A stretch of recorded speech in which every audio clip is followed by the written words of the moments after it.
Today, we're going to be going wave for wave, comparing the approach that we need to be taking when we're surfing longboards at point breaks versus beach breaks, so you can make sure that you're getting this right and improving your approach in all types of conditions. This week, I filmed 2 different sessions, one at a point break, one at a beach break, so that we can get a real back-to-back approach on how our surfing should be when we're approaching the point break waves versus beach breaks. It's really interesting how the approach does differ from wave to wave here, and so I think it'll be really fun getting into the in-depth analysis of that today. Should be a bit of fun. Let's get into it. Alright guys, so just a quick 10-second announcement, but the Glide Surf Collective product is available for pre-order for the next 7 days. My favourite here is the Coal hoodie, but feel free to check out the link below for the website and all the other products. I really appreciate all the support from everyone who's already ordered. Let's get back into the video.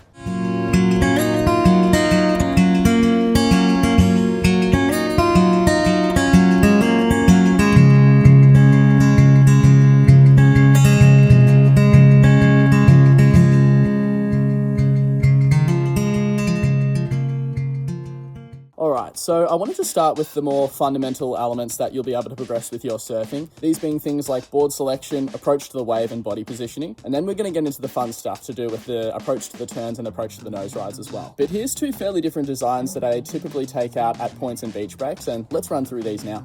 Now, when it comes to board selection for beach breaks and point breaks, there are a couple of things that I keep in mind. For the beach breaks, I do prefer something with a bit more rocker for a few reasons, which we'll delve into in a second. And then for point breaks, I love a flat design. With the beach breaks, it's typical that we won't be able to carve out our turns quite as much, and we'll talk about this more into the later points as we spoke about. But I really like a heavily rockered board because it allows us to disengage rail more easily and more quickly, and therefore shorten and sharpen our turns as well. This becomes really useful in the beach break scenario where we typically don't have a lot of wall to work with and the wave bottoms out quite quickly as well. But what we can use the flatter boards for is the point break conditions. This is great for when the waves are a lot more predictable, and what we're able to do is take our time a lot more with the conditions. Quite often with these waves, we can actually allow ourselves to draw out our turns more and put more engaged rail into the water, which is really fun and a great way to think about our logging. And because the wave does have a little bit more time and predictability to it, it's less likely that we're going to come unstuck because of the more rail engagement and because we're not able to turn it quite as quickly, but we might actually be able to produce a little bit more force and push a little bit more into the rail as well, which is super fun. I love the way that the turns work for the flatter boards because you can push the rail and get a lot more spray, but I think that the ability to negotiate sections a little bit more quickly and a little bit more easily when the waves are less predictable, I think that there are a lot of benefits for something like the heavily rockered boards. This one here is the newest model I've released with South Coast Surfboards, the Nova Pro, something that we created to become really user-friendly and stable for nose riding and turns in pretty tricky waves. So if you did want to check that out, I'll leave a link in the description below as well.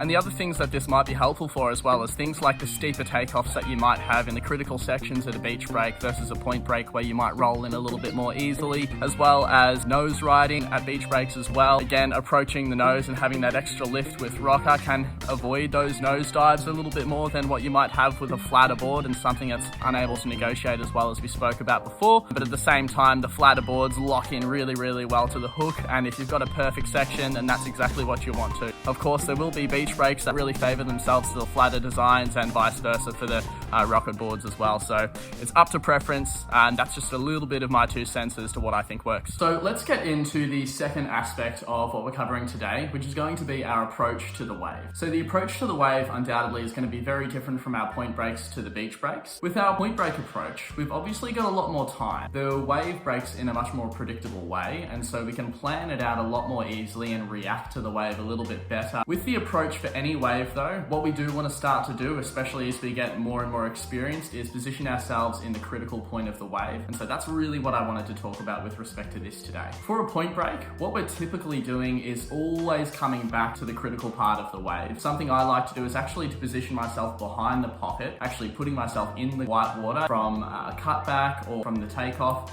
And what this allows me to do is to actually come from behind the section and navigate myself into the pocket, whether that be for a nice nose ride or a nice turn. And this is a really effective way to stay tight in the pocket. And it's always a lovely dance. I like to call it that we're kind of loitering around the pocket of the wave because we keep coming back and we're just kind of cruising our way into the pocket with our turns, with our stalls, until we can make use of that pocket through a nose ride or a turn or something like that. For the beach breaks, this gets a lot harder because we can't just keep slowly cutting back and taking our time and putting ourselves in position. Quite often the wave has an idea of its own as to where it wants us to be and what it's going to do with us, so we do need to react a lot more quickly. For this, we do less of the loitering around and we have a plan, and we need to make that plan early. This is why you might see in beach breaks people opting for less fade takeoffs, because they simply don't have the time, or the wave's going to break out and rush ahead of them. What we do need to do is plan ourselves from the start of the wave. Quite often this means angling your board to the direction that you want to be going early, so that as you paddle in and take off, you can step to the nose or run your way down the line and you won't get caught behind. And often if the wave is running very quickly, like it was for me today, that'll be enough to keep you in the critical section. If you're doing any waiting around, any loitering around the section, then that's when you're going to get caught behind. So the approach does need to be down the line versus the weaving back and forth, which is what you might do for a point break type scenario. But let's get into an example of what I did today. So the key things to look for in this wave is just how I'm able to take my time and slowly ease my way up to the nose, back to the tail. And it's almost a recipe of hitting the nose and then making sure I slowly come back towards the pocket to re-engage myself in the pocket. You can see in these examples as well, I don't just put myself close to the curl of the wave, but actually put myself behind the curl. So in the white water, so then I can easily cross step through to the nose and be engaged in the tight section of the wave as I'm hitting the nose. This is a really common recipe for a lot of logging, a lot of longboarding, and it's something that is very conducive for the point break type conditions. We can compare that in the tricky, short, fast beach break conditions to where we do plan ahead. I can see that the wave is breaking down the line fairly fast, and so I've just got to go angling as I need to before I stand up, and then just making sure that I'm hitting the nose where I need to. It's very much a preemptive sort of plan as to what I'm going to be doing, and the faster that you can move with confidence with this sort of stuff as well in the beach break conditions, the better. Obviously, this is one of the big things that we do have trouble with, how to position ourselves on the wave and with respect to our body positioning as well. That's really, really quite tricky in short beach break conditions. So let's get into the body positioning right now. So just a quick touch on point number 3 here. So our body positioning at point breaks versus beach breaks. At a point break, essentially, because we have a lot more time, we can have a much more casual demeanor. We can be a little bit more upright and a little bit more relaxed. Of course, if you're still within your beginner to intermediate phases in your surfing, then this is where I would probably encourage you to still be a little lower, chest over front leg, and making sure you can maintain and stabilize as you need to. But for people who are a bit more experienced, this is where we can start to add in our stylistic elements, come up a little bit taller and more upright, and add in those extra kind of flary points, if you will, because the point breaks are a lot better for staying stable and taking things a little bit more slowly and a little bit more relaxed. For the beach breaks though, some really, really common points are the fact that the wave is moving a lot faster and you don't have time, and so instantly the body wants to stabilize. And to stabilize, the normal reaction for the body is to lock up the muscles and lock up the joints, and so you'll become stiff-legged and you'll become really straight. We do need to counteract that. I like to think that a bit of a bend in the knees is kind of like the shock absorption for the body. If we get rid of that shock absorption, then every little ripple on the wave is going to kind of throw you off balance. But if you've got nice bent knees, staying nice and low, chest over front foot, this is what's going to help to keep you stable when the wave is a little bit precarious. So on the beach break conditions, it's all the more important to stay nice and low and to stay a little bit more conservative in terms of a lower body position than you think you might need to. Again, just to stay nice and stable, nice and balanced in these conditions. That's something I'm thinking about a little bit if I'm in beach break conditions or any sort of surf that I'm a little bit more apprehensive and less comfortable with. As you get better and better, obviously you don't need to stay as low at beach breaks, especially when the conditions are small, but it's still definitely something that I'll utilize when the conditions get bigger at beach breaks, staying nice and low so that I can center my base of support and stay nice and balanced. Now let's get into point number 4. So this will be our approach to turns. We can use definitely both types of turns for both types of waves. In terms of making sure that you have a lot of success with the turns that you're completing out in different conditions, then this is something I really want you to think about. For the point breaks, oftentimes we do have a wall that does help to give you space and kind of like a canvas that you can paint the picture on. There's a lot of room to glide that board across the wave. In the beach break conditions, especially in the conditions like I had today, where the waves broke very quickly, you don't have that. We spoke about the importance of the rocker versus the flatter boards. So the rocker giving you more opportunity to turn better in the beach break conditions versus the flatter boards in the points. But why that is because we can disengage more rail with the rocket boards, and then in the tight little sections that we get for a beach break, again, we don't have that big wall to carve across, we have short little tight pockets, and so we need to create these pivot turns.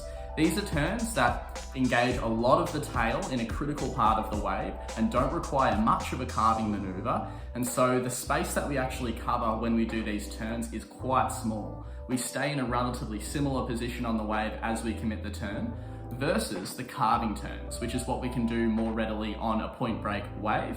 And this is where we'll keep more rail in the water, so less pressure on the tail to engage more rail or keep more rail in the water. Because we've got more rail in the water, that's why it draws out a lot more. And because we've got more surface area of the board in the water as well, that's why we can push harder and we don't risk disengaging the tail or snapping that tail out of the water as easily. So these are the two types of turns. We really want to use those big carving, drawn out turns in the point break conditions though, because it's such a beautiful part of longboarding. It's how we can still show our power and show the finesse that we have on the board and the smooth rail game that we can do. And again, you can do this in beach break conditions. If it's high tide and the waves are quite rolly still, then by all means, but it's just less suitable typically and generally speaking. For what we see the problems being usually for people coming from point breaks to beach break conditions, it is the fact that they have less time on the wave, or the type of wave is not as conducive to that type of turn. So the carving turns is what we really want to be doing on the point break conditions, and the pivot turns is going to be what we want to make sure we're doing with the beach break conditions. And the last one I did want to spend a bit of time on today is the difference in nose riding from point breaks to beach breaks. The first thing I want to say is the board positioning for your nose rides will typically be different. In the point break conditions, it's where you have more opportunity to do different sorts of nose rides. You can be right under the pocket, low on the wave in the critical section, but you can also be out in the shoulder. And so that's what we'll speak about now because it is the main difference. For point break conditions, we usually have a bit more of a shoulder, so where the wave goes from steep to fat. This is where people can make the most of some shoulder-based nose rides where they're out away from the critical component of the wave. With these nose rides out in the shoulder, because you want to still maintain your speed on the wave, but you're in a slower section of the wave, we do actually have the nose of the board facing a little bit towards the beach, and I'll try and show an example here as I'm speaking through this. But with that type of nose ride, we need to be high on the wave because we're not in a critical section and there's not going to be any lift for the nose, so if we're lower we will nosedive, as well as if we don't have the board directed facing towards the beach, we'll lose speed on the wave and we won't have enough to propel us forwards. Now these nose rides don't really work in a lot of beach break conditions where it is quite fast and short. The reason being, as you can see in a lot of the waves that I'm surfing today, is they're very fast and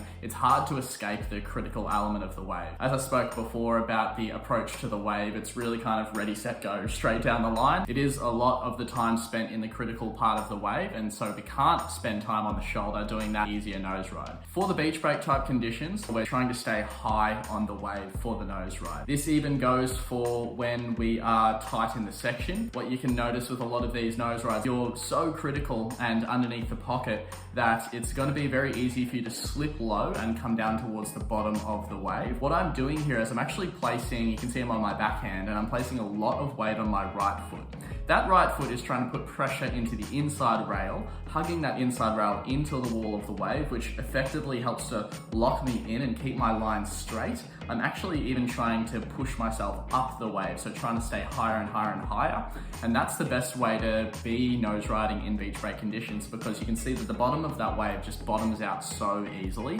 And if we go anywhere near that, we're gonna nosedive. And I'll show you some examples here as well of where we did nosedive, and that's just what happens with these beach break conditions. So the biggest thing is staying high on the wave for those pocket nose rides and making sure that we're hugging that inside rail into the wall of the wave by putting more pressure onto that inside rail as well. For the point break, we can make the use of those more shoulder-based nose rides. When we are engaging a nose ride right in the pocket of the wave, we can actually afford to be a little bit lower, especially in the conditions I had in the water today. Because the wave naturally is a little bit slower than these sucky little beachies are, that you can drop a little bit lower underneath the curl of the wave when you are kind of threading through the pocket on the nose.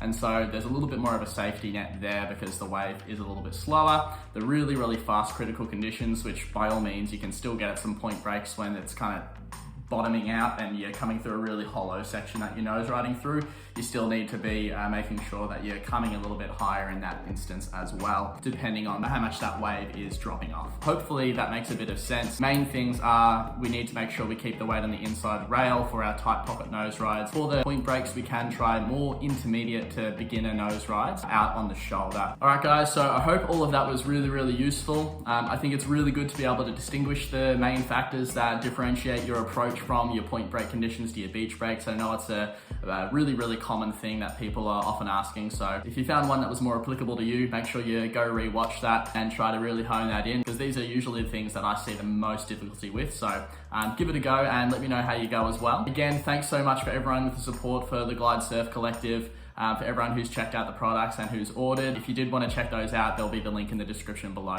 We'll catch you on the next one.